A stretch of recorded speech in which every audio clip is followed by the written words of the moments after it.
Our Sun is an average-sized star, and still, it could fit 1,300,000 Earths.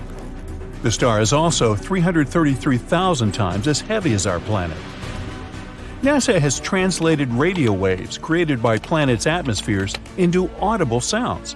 That's how astronomers found out that Neptune sounds like ocean waves, Jupiter like being underwater, and Saturn's voice resembles background music to a horror movie. Here on Earth, it's bebop jazz. No, I made that up. The sun's surface is scorching hot, but a bolt of lightning is 5 times hotter.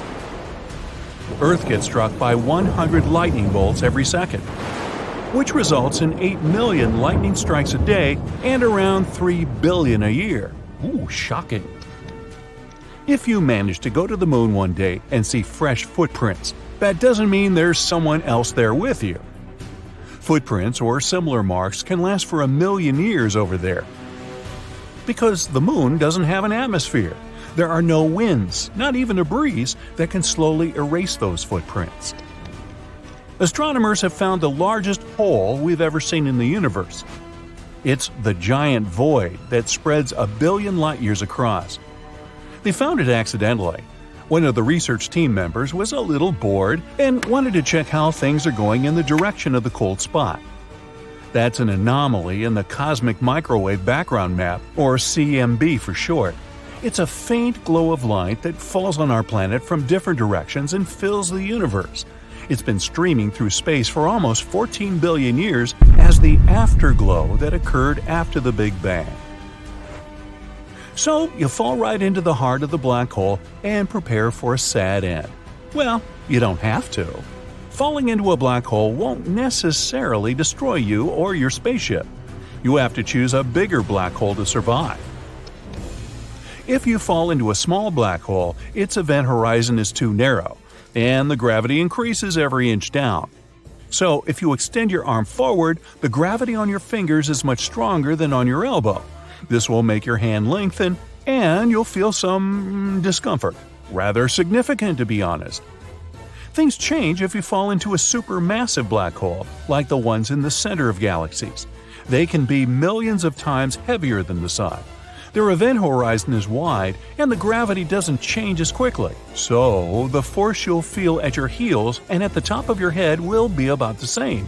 And you can go all the way to the heart of the black hole. This myth is busted. If you watch a very touching movie in space and start crying, your tears won't run down.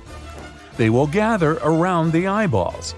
Your eyes will get too dry, so you'll feel like they're burning. Any exposed liquid on your body will vaporize, including the surfaces of your tongue. Speaking of burning, that's one thing fire can't do in space. Fire can spread when there's a flow of oxygen, and since there's not any in space, well. Once they explode, stars aren't supposed to come back to life. But some of the stars somehow have survived the great supernova explosion. Such zombie stars are pretty rare. Scientists found a really big one called LP 40-365. It's a partially burnt white dwarf. A white dwarf is a star that burned up all of the hydrogen, and that hydrogen was previously its nuclear fuel. In this case, the final explosion was maybe weaker than it usually is, not powerful enough to destroy the entire star. It's like a star wanted to explode but didn't make it, which is why part of the matter still survived. If you ever go into space, don't take off your spacesuit unless you're on a spaceship. Air in your lungs would expand, as well as the oxygen in the rest of your body. You'd be like a balloon, twice your regular size. Good news, the skin is elastic enough to hold you together, which means you wouldn't explode. Small comfort. When something goes into a black hole, it changes shape and gets stretched out just like spaghetti. This happens because gravitational force is trying to stretch an object in one direction, but at the same time squeeze it into another, like a pasta paradox. Speaking of, a black hole that's as big as a single atom has the mass of a really big mountain. There's one at the center of the Milky Way called Sagittarius A. It has a mass like for 1 billion suns, but luckily it's far away from us. If you made a big boom on an asteroid, you'd never be able to hear its loud sound. Yes, we often hear the sound of spaceships and battles in space in the movies, but that's just a myth. Sound is a wave that spreads because of the vibrations of molecules. A person claps a few feet away from you, the sound wave begins to push the first air molecule next to the clap, then the second, third, and so on, until the wave reaches your ear. So, to spread sound, we need molecules like air or water. In our atmosphere, sound waves spread out just fine, but space is a vacuum, so it's nothing here. You can clap your hands loudly there, but there just won't be any molecules that can vibrate and carry that sound. So, to carry on a conversation, you'd either need a radio or really good lip-reading skills. Meteoroids orbit the Sun, while the majority of human-made debris orbits our planet. For example, we launched almost 9,000 spacecraft around the world from satellites to rocket ships. Even the tiniest pieces can damage a spacecraft at such high speeds. Galaxies, planets, comets, asteroids, stars, space bodies are things we can actually see in space. But they make up less than 5% of the total universe. Dark matter, one of the biggest mysteries in space, is the name we use for all the mass in the universe that's still invisible to us. And there's a lot of it. It may even make 25% of the universe. Dark energy makes the other 70% of the universe. That adds up to 100, right? Now, let's look at the moon. It always looks at us with one side. This means the moon has a dark side, and the sun's rays never get there. Well, that's a myth. The whole point is that the moon is gravitationally locked to the Earth. There are days and nights there, too. It's just that this rotation is perfectly aligned with the rotation of the Earth. So, whenever you look at the moon, you only see one side. Although there are days when the sun shines there too, so it's not the dark side, it's the far side. And we even have pictures of this place. And there's one of the biggest craters in our entire solar system, the South Pole Aitken Basin. It's as wide as 2 states of Texas. Yeehaw! One myth that turned out to be untrue is that people have never actually been on the moon. This is the original spacesuit of the first astronauts who were there. Look at the sole of the shoe. Some people claim there's no way they could have left footprints like this there. Actually, they could. On the moon, the astronauts wore extra boots over their suits, and their soles matched the footprints on the moon perfectly. Now, the astronauts didn't need them when they left the moon and tossed them when the moonwalk was over. They left a lot of stuff there, too. They even tossed the armrests of the seats in the lunar module to reduce the weight. Now, counting all the Apollo lunar missions, the total weight of rubbish on the moon is approximately 187 tons, including several lunar rovers, spacecraft debris, 6 lunar modules, and all the experiments left behind. That's like 3 Boeing 737s. Another myth about the sun is that it's yellow. Let's send you into space for this one. You look out the window and it's white. The sun only appears yellow to us through the filter of our atmosphere. The composition of the air and its thickness just distorts the light of the star. But stars do come in different colors. Cooler stars have bright orange and red colors. These are usually very old stars, older than our sun. But young and very hot stars are bright blue. The sun is about in the middle of this spectrum. Oh, one more myth about asteroids. We need to fly a little farther than Mars's orbit. Whoa, we're in an asteroid belt, and we constantly have to dodge giant rocks and blocks of ice. We got in some dense asteroid clouds. Not true. The fact is that space is huge, and the distances are incredible.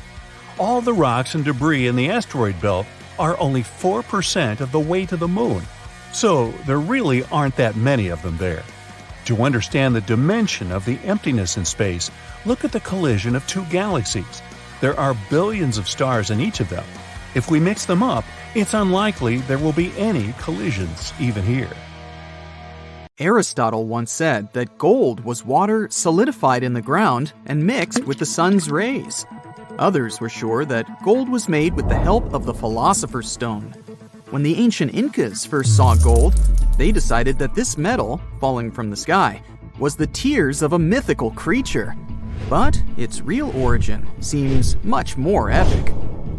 Let's go to a very distant past, to the time when there were no people or animals, to the time when dinosaurs didn't exist yet, to the era when the simplest forms of life were just being formed. Our planet resembled a huge cauldron of chemical elements. There were erupting volcanoes, earthquakes, and lightning flashes all the time. It was about 3.9 billion years ago. During this period, huge asteroids flew through our solar system. They fell on Mercury, Venus, Earth, and Mars. It's possible that asteroids also fell on the moon and left large craters on it. There was a real apocalypse on our planet. But fortunately, no one felt it because there was no life yet. Along with the destruction, the asteroids brought metals. But were there metals on Earth before that? Of course. The core of our planet is mainly made up of metals such as iron. From there, it spreads to Earth's crust, mixes with magma, comes into contact with oxygen, and combines with other elements. But how did they get into the core? Simple hydrogen and helium atoms merged and formed heavier elements inside giant stars. Then, supernovae exploded and formed big clouds of dust and gas. These clouds reached our galaxy and began to revolve around the sun. Over time, this dust and the remnants of stars formed planets. One of them was our Earth. Metals lying in the bowels of our planet are difficult to get, and we wouldn't have the technology we have now if it wasn't for that meteor shower that left metals on Earth's surface. There are two theories. The first suggests that powerful supernova explosions far from our universe formed a lot of metals from the periodic table. During the explosion, nuclear fusion started, and it created atoms of gold. Then, the blast wave threw those hot pieces in different directions. They flew for a long time, cooled down in cold space, and reached our solar system. Another theory says that gold and other metals appeared because of the merger of two neutron stars. These are powerful giant stars that are many times smaller in size than the Sun, but several times heavier than it. These are objects with tremendous gravitational force and density. Their collision formed an intense gamma-ray burst of radiation that could synthesize gold. In 2017, astrophysicists observed the collision of two neutron stars for the first time. They found traces of heavy metals, including gold, using gravitational wave detectors. So this theory seems more likely. And what if we go even further? Where did stars come from? Clouds of dust and gas are scattered throughout the universe. They mix, combine into one mass, and grow like a snowball. They squeeze each other and form a gravitational force. When all the material collapses, it starts to heat up, and then this surge of energy creates a star. Some physicists assume that stars, during their lifetime, can produce most of the elements of the periodic table. If this theory is true, then our body also consists of stars. We may be part of some gigantic supernova that exploded billions of years ago at the other end of the universe. More than 50 years have passed since the appearance of this theory, but no one has proved or disproved it. Okay, let's get back to gold. One of the largest gold deposits in the world is in southern Africa. Scientists believe that the precious metal appeared there more than 2 billion years ago after the fall of a giant meteorite. People are sure that gold is hidden in the world's oceans. Anywhere from 10 to 20 million tons of this precious metal can be underwater. But those are not large stones, but tiny particles dissolved in liquid.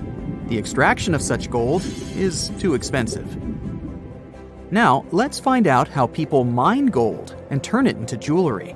At first, people find gold deposits, large plots of land or rock inside which gold is hidden. Workers begin to use picks, shovels, and machines to extract shiny pieces from the rock. Then these pieces are dissolved in a special acid that separates the gold from the solids. After that, other substances get removed from the precious metal by melting or using gaseous flora. When the gold is purified, it's checked for purity. 99.9% is the benchmark. Done! Your gold is ready to use. You can turn it into jewelry or part of an electronic device. The rarest metals on Earth also got here from stars. I'm talking about rhodium and iridium. They are several times more expensive than gold, not because of their beauty, but because of their practical value. For example, rhodium and iridium can turn harmful gases into harmless ones, and 90% of the demand for this metal falls on the automakers market. People use these metals in the manufacturing of auto catalysts. They are needed to clean harmful exhaust. When toxic substances produced during fuel combustion come into contact with these precious metals, they become their safer forms. A microlayer of rhodium and iridium is applied to the walls of the catalyst cylinder. Gold, platinum, rhodium, and iridium are the most expensive metals. But what about the most durable ones? It's a little complicated to determine one winner because the strength of a metal depends on 4 criteria. First, there's tensile strength. This is the ability of a metal to resist tearing. For example, modeling clay has a low tensile strength because you can easily stretch it in different directions. Among metals, tungsten is perhaps the most difficult to stretch. Another criterion is compressive strength. This is the ability of a metal to resist compression. And here, chrome is one of the strongest. The third criterion for the strength of metals is yield strength. To test this, you need to make a rod or beam from any metal and then try to bend it and break it. The metal that shows the greatest resistance has a high yield strength level, and titanium is pretty good for that. And the fourth criterion is impact strength. This shows how strong the metal is when it gets dropped or hit. In this regard, iron shows a good result. Each metal has its own strong and weak sides. Chrome, for example, has a high resistance to compression, but it's weak if you try to stretch it. Therefore, people make metal alloys to combine their strengths. Okay, we've learned about the rarest and most expensive metals. And what about other elements? What's the rarest substance in the world? Meet astatine, the rarest element on the planet. There are about 0.8 ounces of this substance found in the whole world. The rate of its decay is equal to the speed of its formation. Therefore, the amount of the substance in nature doesn't change. People discussed it in the 1800s and discovered it at the end of the 19th century. But even now, after so many years, we know little about this element.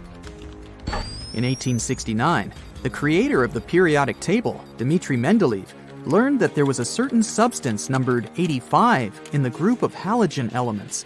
This group of nonmetals includes such substances as fluorine, chlorine, bromine, and iodine.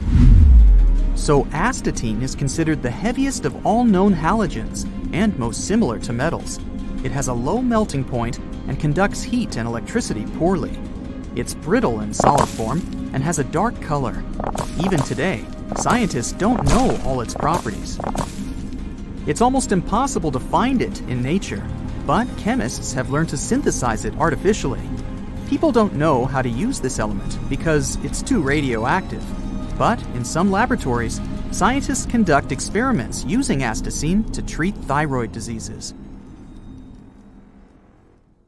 Now, did you know that there's an astronomical object in which space and time actually swap places? How does that work? And what exactly does swapping space and time mean? Well, let's figure it out. Imagine that you're on a spacecraft. The vehicle can only move straight. Your path leads to some inevitable point, and you have no idea what lies ahead. You can only hope that it won't be too bad. Meanwhile, everything around you is complete madness. A chaotic collage of many historical events. What do you see? Ancient humans and dinosaurs? The birth of the universe? Future? Who knows? That's what the universe would look like if we swapped time and space. And theoretically, this is what you would see if you fell into a black hole and somehow were able to survive. But how is something like this even possible? First of all, let's discuss time and space. Imagine drawing a light bulb on a sheet of paper. Then grab one more sheet and draw how it lit up. Right now, it's just a small circle of light. Another sheet, the circle of light is growing. It gets bigger and bigger in size until finally it turns into a giant circle. In real life, the bulb lights up in the blink of an eye. That's because the speed of light is the fastest in the universe. But here, on our drawings, we capture the propagation of light frame by frame. We see how over time the light has grown from a small dot to a large circle. But if you connect these circles, doesn't it remind you of some shape? For example, a cone? Yes, exactly. This is called a light cone, and time is the central axis of this cone.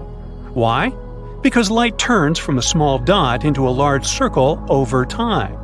To remember it, let's draw a time vector, an arrow inside the cone. It goes from the past to the future. Meanwhile, the circles are space. In space, we can move however we want, in any direction. We can move up or down, in zigzags, and so on. But no matter what zigzags we draw along the timeline, we're always moving forward. We can't turn back in time, and we can't stop it. This helps us define time and space. Time is the direction in which the light cone is oriented. This is the direction where all our paths lead, and where our future inevitably lies. And space is the whole variety of directions perpendicular to the timeline. This is a straightforward graph. If it could be applied to the entire universe, then time would flow the same everywhere. However, if you've watched at least some popular sci-fi movies, you know that this isn't the case. In reality, time can be crazy. For example, if you're chilling near a black hole, what will be 2 hours for you may turn out to be 20 years for your friend on Earth. But why? Well, take a deep breath. Now, gravity comes into play. Oh, I know about gravity. It's that thing that helps me to stand on the ground, you may think. But it's much, much more complicated than that. Gravity is one of the basic physical forces in our world, and it's incredibly powerful. In fact, she's such a girl boss that she can distort space and time. She can literally influence the speed of time like an almighty wizard. How?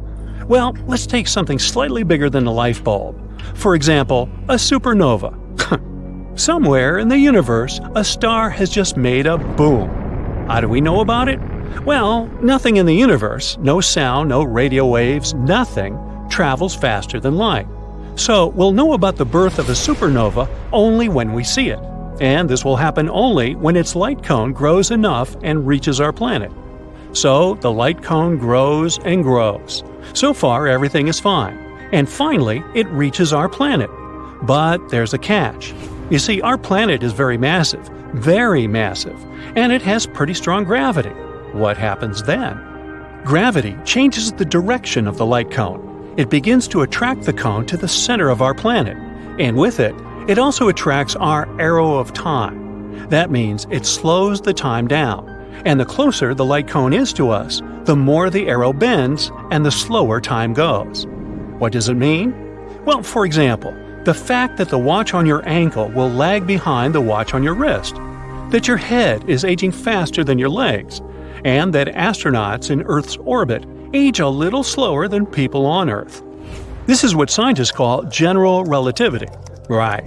But how does this relate to our topic? How can we understand what will happen if we swap space and time? Don't worry, we're almost there. Now, imagine a cosmic body with incredibly strong gravity. It bends time and space so much that it feels like they swap. This is a black hole. A black hole attracts absolutely everything to its center. No stars, planets, no light can escape from there. Let's say our light cone is approaching it. First, as usual, time begins to bend toward the center of the black hole, attracted by its gravity. But the gravity is very strong, so it bends more and more, and time goes slower and slower the closer you're to the center. In the end, the light cone crosses the boundary of the black hole, the so-called event horizon. At this point, it gets so distorted that now it's literally pointing downwards. We can say that time has changed its direction. Time is pointing downwards. What kind of nonsense is that, you may ask? It'll be easier to explain in a real example. Imagine you're a crazy astronaut who decided to jump into a black hole, and there's an observer in the spaceship who watches you doing this for some reason. At first, for you, nothing changes. You look at your watch, you see that 5 minutes have passed, and everything's okay. But for the observer, first of all, you'll fall for a very long time. The observer has been sitting there for 50 years, and you're still falling, all because your time has slowed down. Secondly, since space is also distorted near the black hole, the observer will see how you'll begin to stretch like spaghetti. This is a scientific term, by the way. It's called spaghettification. And then you finally cross the event horizon. The observer doesn't see you anymore. Light cannot escape from a black hole, so your image won't reach the observer even if you're still inside. And what about you? What if you somehow survived? Remember, the time arrow is pointing to the center of the black hole. What does it mean? It means that now, the center of the black hole is your future. It isn't a place, it's a fate that you can't change. And wherever you came from, as well as the rest of the universe, no longer exists for you. Because now, it's not a place, but an event from the past. And since you can't turn back time, you'll never be able to come back. But what is around you? Complete chaos. The rays of light now move in all directions, forward, backward, and so on. The rays depicting the events of the past, the future, the present, all this is moving around you. In reality, space and time didn't swap places, but it feels like they did. Because in space, you can now only move forward, as if along a straight line. And time, reflected in the light rays, surrounds you everywhere and moves in all possible directions. And here we go back to the beginning. This horrifying example helps us imagine what it would feel like if time and space got reversed. Of course, all this is just theories and guesses. The very idea that we're moving in some one direction, the one we haven't chosen, and there's complete time chaos around, sounds quite frightening. And yet, it would be a very interesting experience. Sounds dangerous. Why don't you go first? That's it for today. So hey, if you pacified your curiosity, then give the video a like and share it with your friends. Or if you want more, just click on these videos and stay on the bright side.